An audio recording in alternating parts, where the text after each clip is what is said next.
Good afternoon, everyone, and welcome to this session of LitFestx. We are joined by none other than Cyrus Broacha.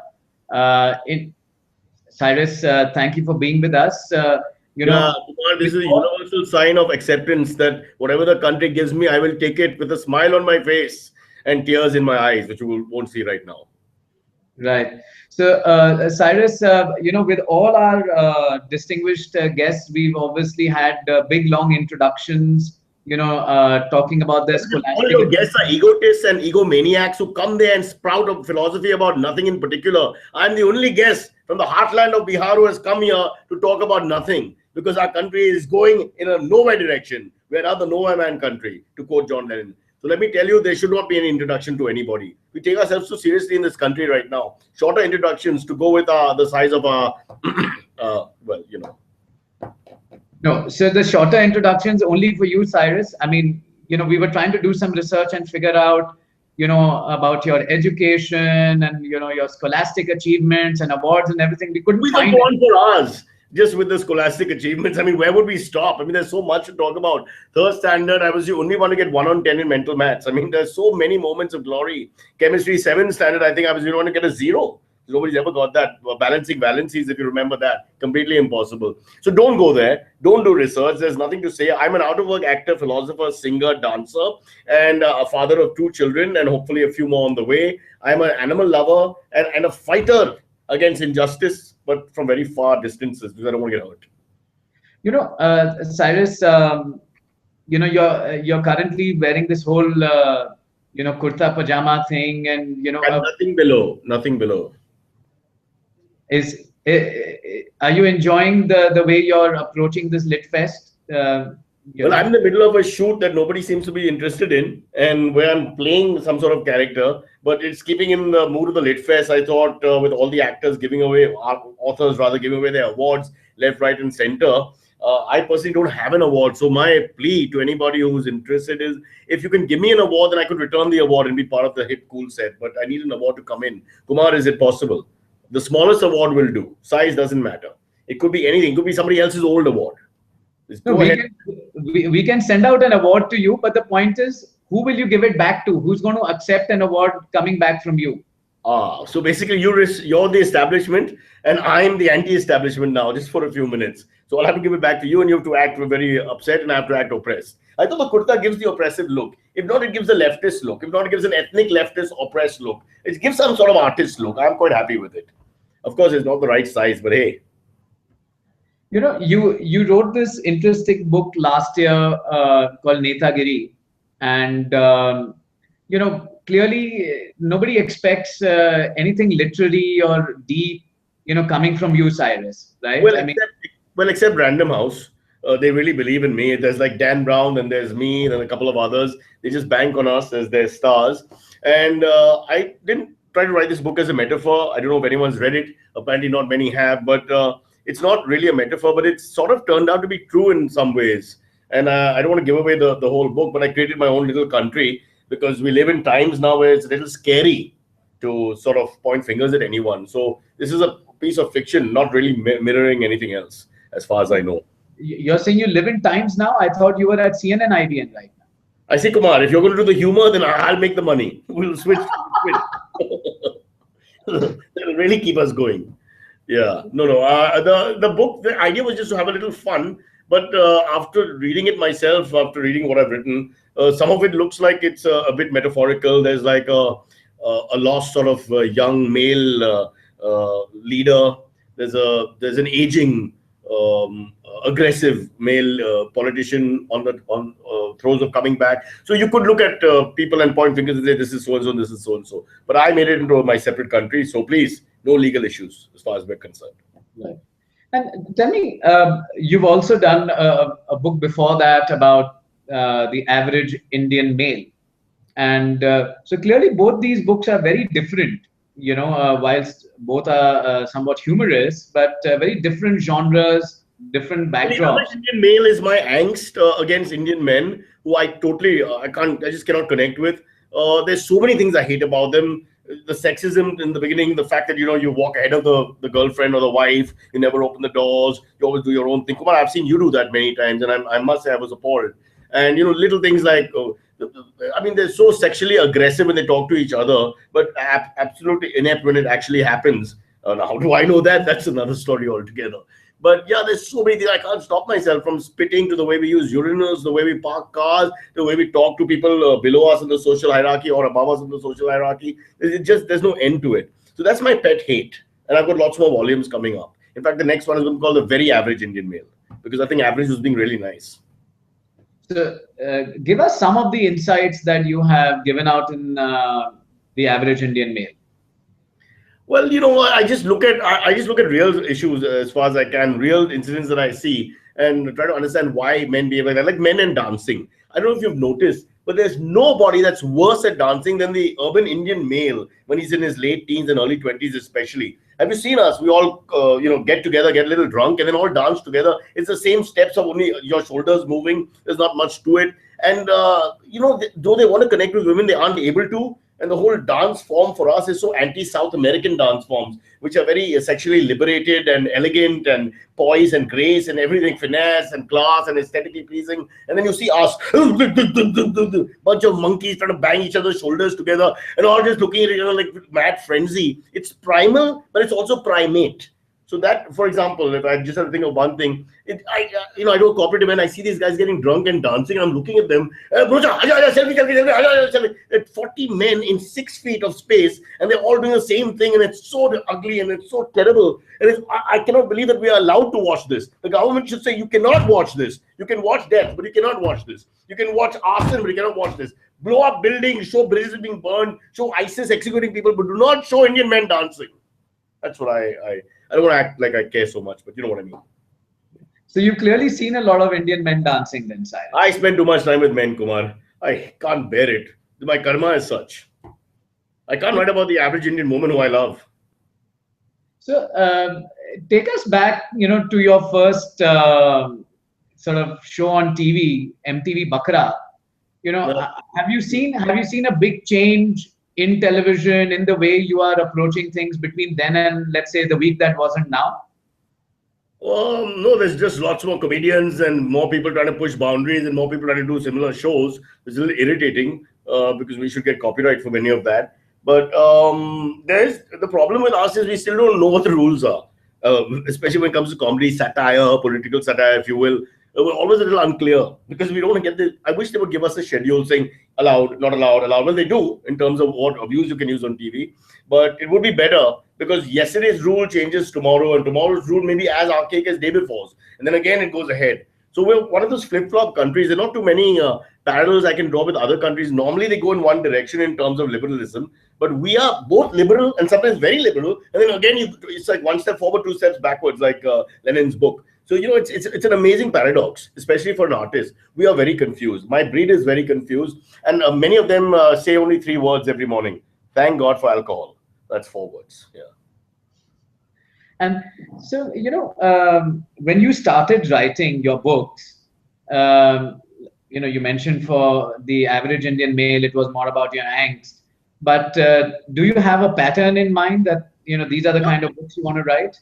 Angst as in, there's some observations which have stayed with you from childhood. Like when you go to a urinal in India, in Mumbai, let's be more Mumbai specific. And I use public urinals because I seem to have a kidney issue and I pee all the time. And I go to a public urinal and there are 9 spots there. I go to number 3 and there's nobody else there. Rakesh comes in, who I don't know, and Rakesh comes to number 4. Why the hell? When you got so many empty spots, why would you come and stand next to me? Now, this will never happen in other cultures. You'll give people space. We have no sense of space or proximity. We violate proximity all the time. So for me, all these things are always there in the back of my head. And I said, someone has to call it and say, look, guys, we need to stop this. Stop peeing on my foot when there's so much other space. Go there. So these are just pet peeves, but they come together. And I think they've destroyed me and made me very frustrated and unhappy. And hence, on a daily basis, I'm on prescription now. I'm on medication, as is my good friend Kunal Vijayakar. But he needs it because of his weight and blood pressures and all that. I need it just for my mental balance.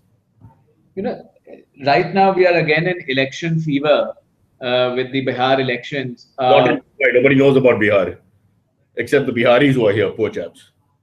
So clearly, Cyrus, you seem to have a view. I think you've already called the election. Give us your perspective.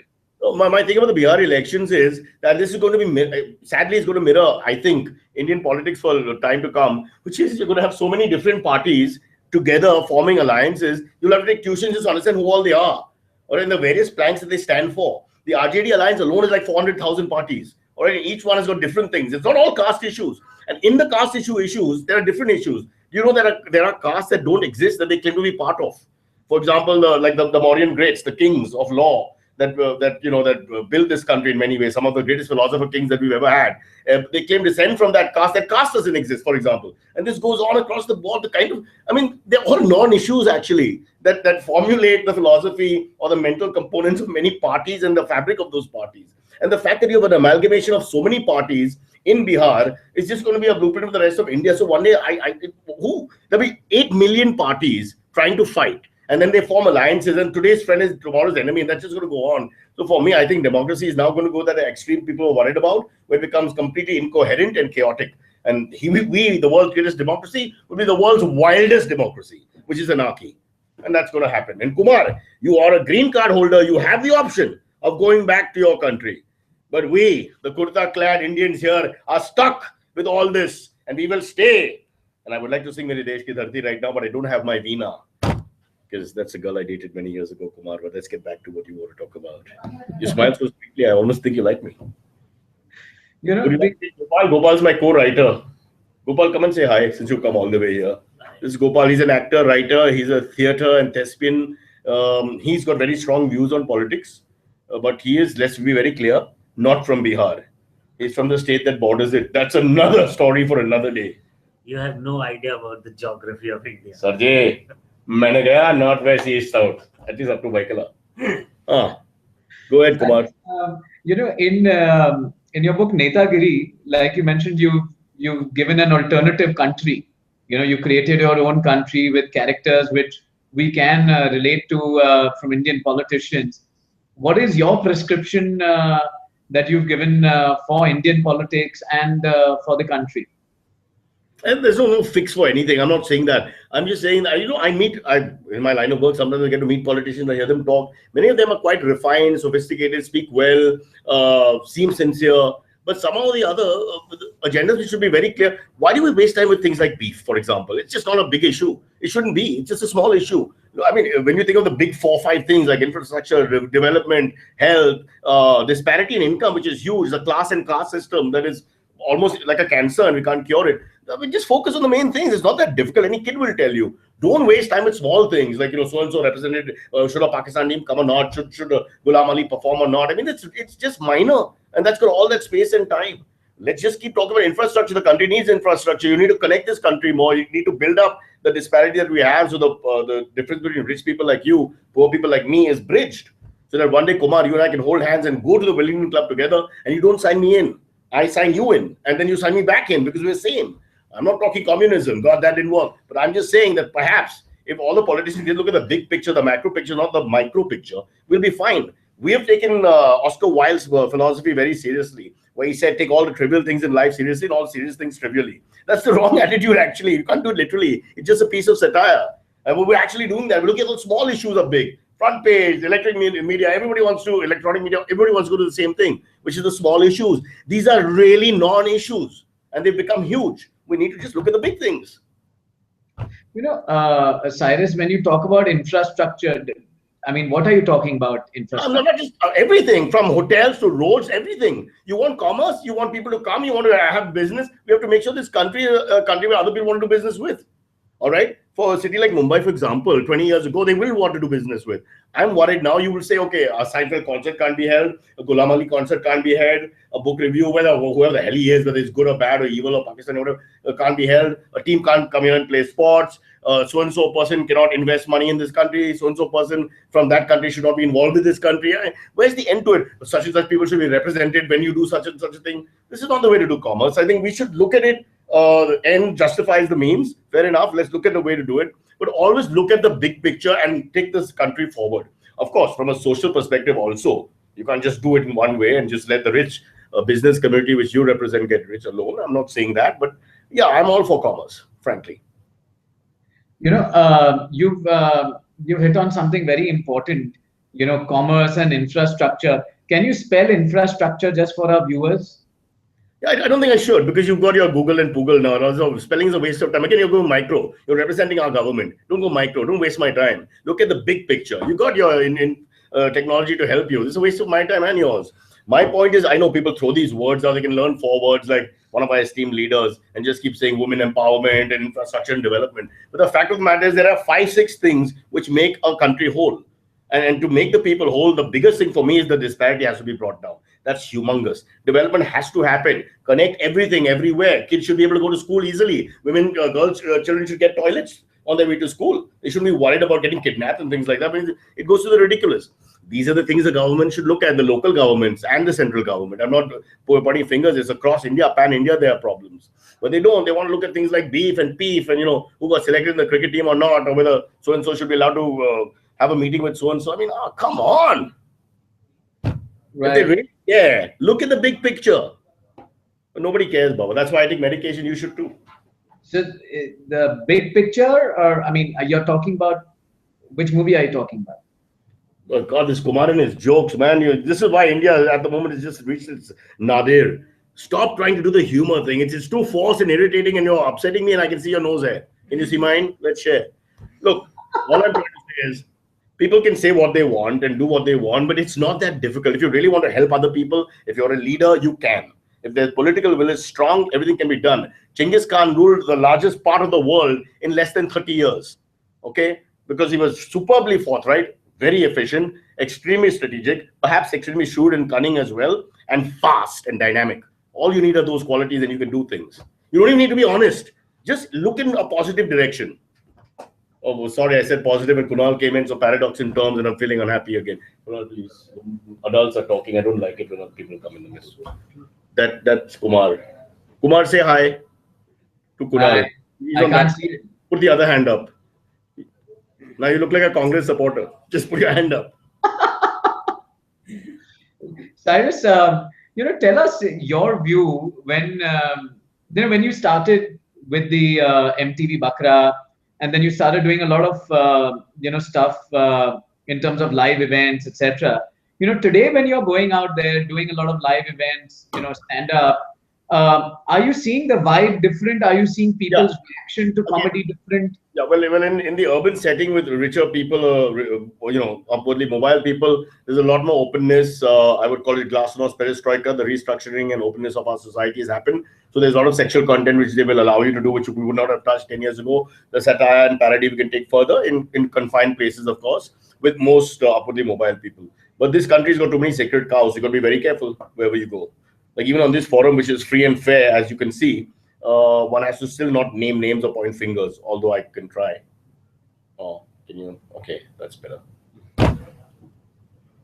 So, apart from that little bit of censorship, like you mentioned, maybe, Yeah, but I mentioned it clearly, Kumar. I'm saying 2 steps forward, 1 step backwards. I've been singing the song for thousands of years now. We have this way that we go forward and go backward at the same time.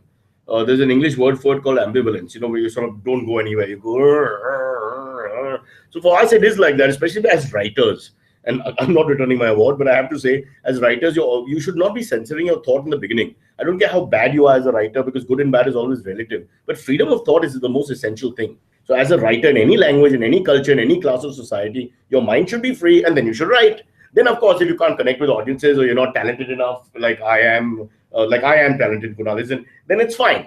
I can accept that, because that's to do with opinion and things like that. But the freedom of thought, the fundamental basic freedom of thought, that should not be curtailed. A man should be able to write, I had a cow called Benjamin. They shouldn't say, how can a Christian name be with a cow? I'm just saying. And then you start a revolution. It's just ridiculous.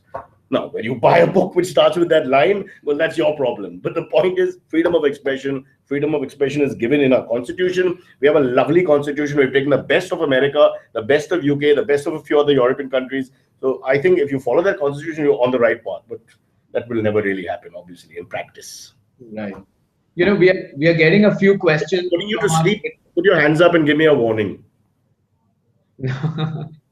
We are getting a few questions from our Twitter feed. I'm going to just pick 2 or 3 of them and ask them to you. So the first one is, do you see yourself as a politician in an alternative life? See, that, to be a career politician is another thing altogether. You've got to really put your money where your mouth is. I would like to be in an advisory capacity to the politician, the cowardly role, the role of the person who doesn't accept the responsibility but sort of pushes the guy around. I honestly think that no one should get into politics without being fully 100% committed. Luckily, our fellows are committed. Most of them, they're definitely professionals. The point is, somewhere along they lose their soul. I think many come in, and I've spoken to many young leaders with a lot of idealism, with a lot of fire, with a lot of patriotism and jingoism are words I'm not fond of, but with a lot of responsibility. They want to help society. That seva kind of attitude is there. But then, it gets diluted. And I don't know exactly how that happens, but there seems to be a process which is repeated time and again, where you just get diluted slowly, and then they become these caricatures, and then they just follow a system where they can oppress, but pretend to be doing things. So the next question is linked to this. I'm going to show it to you on your screen now. Which aspects of politics you find amusing? Isn't the whole concept doubtful and ineffective in its legitimate role?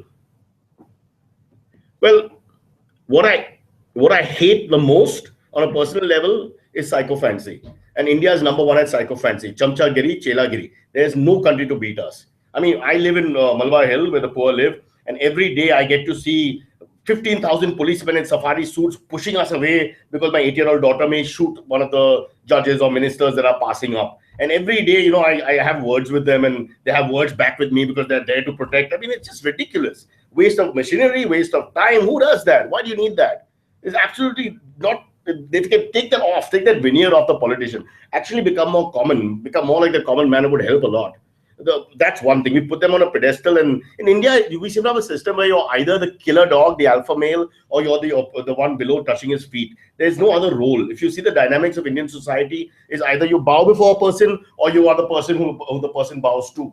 And that's very sad. There's no concept of egalitarianism. And that would come from the politician himself. He should feel ashamed that there are 15,000 people behind him who are telling the Aam Aadmi to move off the road. I mean, you can see an old lady crossing and they're still asking her to walk fast because the car has to go. The great man is 2 minutes late. I mean, come on, hello. What kind of nonsense is this? When's that going to end? So I'm saying connect to the people more. Don't have all this rubbish. Don't have this nonsense going on between. You are the people. You're representing the people. Be like Cyrus the Great, who united the 7 tribes of Persia. He was the people's king. Get to connect with the people. The whole thing is that connection is missing. The corruption all comes later. First, they have to remember that they are us and representing us. Never forget that. But that seems to, again, just get corroded as they get into the system. And we have a very strong system which is followed. And to change that, Kumar, only you can. You have that face of innocence, that masoom-like quality. And if you come out and become our next leader, I think India will change. And all short men will be proud. And I say this with even the tall man could get proud that, if a short fellow can do this, Hey, there's a short fellow in Germany who effed up the world. Don't forget about that. Another guy in France 100 years before that. There are lots of short people who screwed up.